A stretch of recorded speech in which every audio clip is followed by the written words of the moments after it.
It almost sounds made up. I mean, we're talking about a professional journey that goes from the fashion runway all the way to outer space, from the operating room to the Oval Office. Seriously, think about this. This person has been working since 1959, constantly picking up new skills, breaking into totally new industries, and yeah, shattering a few glass ceilings while she's at it. So, just how big is this resume? How many jobs can one person really have?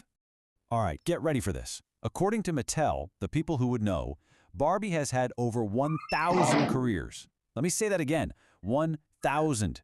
It's a number that just doesn't even sound real. But the story behind that number is even more incredible.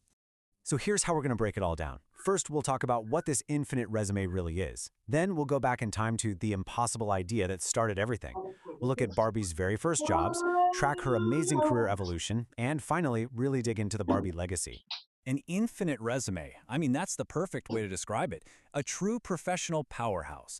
But you know, the most interesting part isn't just a crazy number of jobs. It's the philosophy behind it all. The why that's been driving this unbelievable career path for more than 60 years. And to get to that why, we have to go all the way back to the beginning. Back to a time when one woman had a revolutionary idea that the men in charge told her was, well, impossible. And that woman's name was Ruth Handler. You have to picture what the toy aisle looked like back then. In the 1950s, it was all baby dolls. The message was pretty clear. Girls should play at being moms.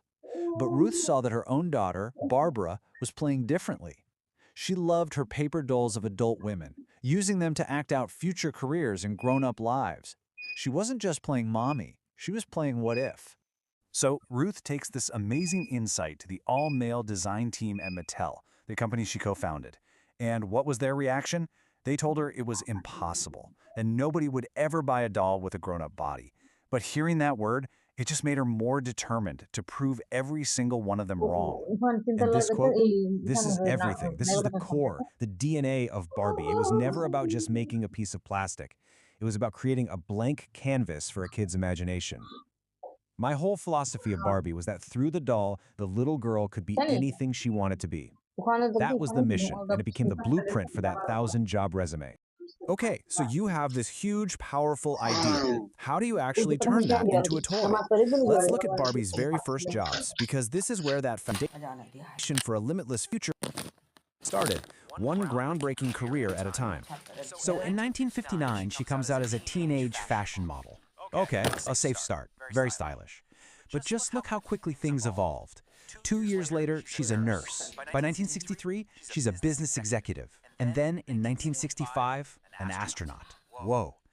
This wasn't some slow, gradual change. This was a bold statement, right out of the gate, about what women were capable of.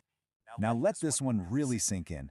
Barbie went to space in 1965. That is a full 4 years before Neil Armstrong and Buzz Aldrin actually walked on the moon.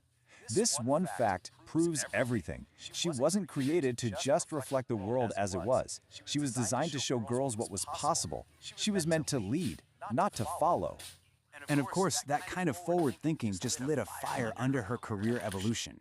As the world changed and doors started opening for women, Barbie's resume absolutely exploded to reflect all those new aspirations. So just how fast did her resume grow? This chart tells you everything you need to know.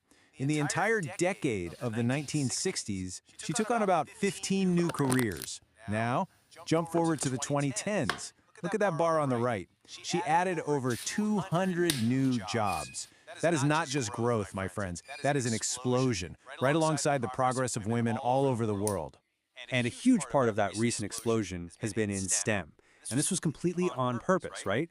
To get girls excited about fields where women are still underrepresented. We're talking computer engineer, robotics engineer, even a game developer, and a renewable energy engineer. I mean, jobs that are on the cutting edge of everything. And it's not just about science and tech, either.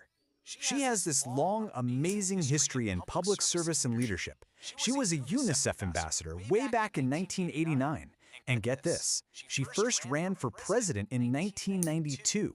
Since then, she's been a police officer, a firefighter, a judge, all roles that show a real commitment to community. So when you put it all together, the 1,000-plus jobs, the forward-thinking choices, the way she mirrored social progress, what you get is the Barbie legacy. And it's a legacy that proves she was always meant to be more than a toy. She was designed from day one to be a tool for imagination. It really does all circle back to Ruth Handler's impossible idea. That infinite resume, it's not some marketing gimmick. Every single one of those jobs, from astronaut to artist, doctor to game developer, is a direct link back to her original mission: create a doll that lets little girls imagine all the futures they could possibly have. You know, Barbie's resume is still being written because the world of what's possible is always getting bigger. And that brings us to the final and probably the most important question. Who will she be next? Well, according to the philosophy she was built on, that part is up to you.